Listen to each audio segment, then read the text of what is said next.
Chris, what is our second main topic today? This is from Doyle Brann. Hi, John. I was at CinemaCon this year with work, and I think my favorite part of it was the screening of the first 20 minutes of Bullet Train. I think it could be one of the best movies of the year. Just read that Lady Gaga was supposed to be in it, but had to back out at the last minute due to scheduling conflicts. Who do you think she was going to be in the movie? Thanks, and bring on the filthy. All right, thanks for sending that in, Doyle. This was a fantastic CinemaCon. Like between the first 20 minutes of Doctor Strange, the first 30 minutes of Buzz Lightyear, the whole movie of Ethan Hawke's horror film, The Black Phone, the whole movie of Top Gun. Top of all that, Doyle ain't wrong. One of the absolute best things we saw while we were there was they showed like the first 20 minutes of Bullet Train. The trailer, we saw it, they debuted the trailer at the previous CinemaCon over a year ago. And it looked great. We were like, oh my God, this looks fantastic. This looks going to be a lot of fun. This movie is going to be must-watch movie going. Absolute must-watch. This movie is bonkers right from the get-go. The cast is incredible. The Brad Pitt is so awesome in it. The action's incredible. It's a very, like David Leitch from John Wick fame is directing it. But it very much feels like a Guy Ritchie movie, because this movie totally feels like it's in the vein of like Lock, Stock, and Two Smoking Barrels, Snatch, things like that. And it's just the best of both worlds, and it looks fantastic. Well, apparently, on top of the already impressive cast, Lady Gaga was supposed to be in it. Last second, couldn't be. This comes to us from the folks over at Cinema Blend who wrote the following. It can be very challenging for an actor when there are multiple film projects handed to you with little time to complete them. Bullet Train's filmmaker David Leitch spoke to Entertainment Weekly about how Lady Gaga was originally supposed to be in Bullet Train, but her schedule was conflicting with her first movie post A Star is Born, House of Gucci. Leitch explained, it really all came down to her schedule with the Ridley Scott film.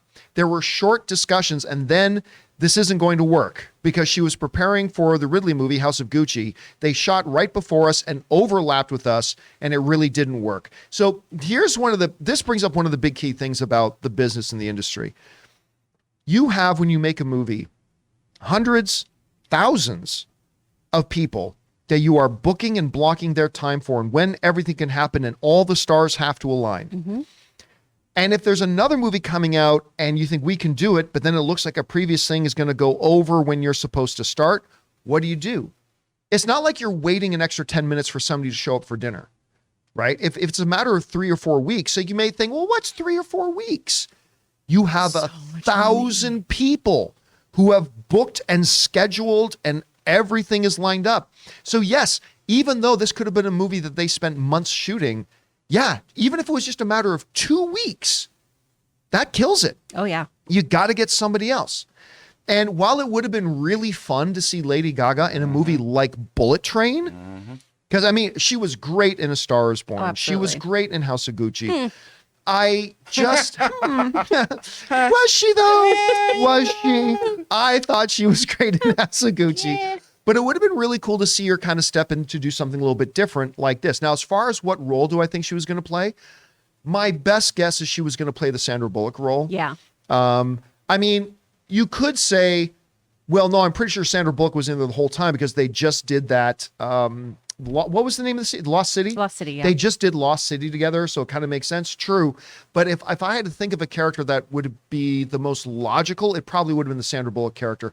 At any rate, it's a shame she's not going to be there, but Bullet Train is still should be on your most anticipated films of the year list. Absolutely. This thing looks incredible. Can't wait to see it. Anyway, Chris, you heard about this. You're a big fan of House of Gucci, obviously. What do you think about this? Does it make sense about why she's not there, and who do you think she was going to play? It makes a lot of sense because after that nomination for A Star is Born, Lady Gaga wants that Oscar. She's got one for her music, right? For Best Original Song. She wants one for performing. And I understand that. She's going for the prestige roles, right? And a Ridley Scott film, House of Gucci, this had prestige written all over it. Yeah, you got Adam Driver co-starring with you. Adam Driver, who... Al Pacino was in it. Oh my gosh, I got to go to a talk back with them, and Al Pacino was the best part of it. It was him, Jared Leto, and Lady Gaga, and Al Pacino was hysterical. He was so fun. Jared Leto dropped his popcorn at one point. He was like, Jared, what's wrong with you? Pick this up. People are starving. It was just like having your grandpa yell at somebody. It was fantastic. But that movie, for me, the execution just was not done well. And all of those very talented actors, it felt like they were in different movies sometimes. Adam Driver being in the movie that I wanted to watch.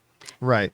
So I can understand, though, why she chose this. It's a shame because Bullet Train looks amazing. This is definitely my most anticipated film for the rest of the year after Thor. I'm very excited about it.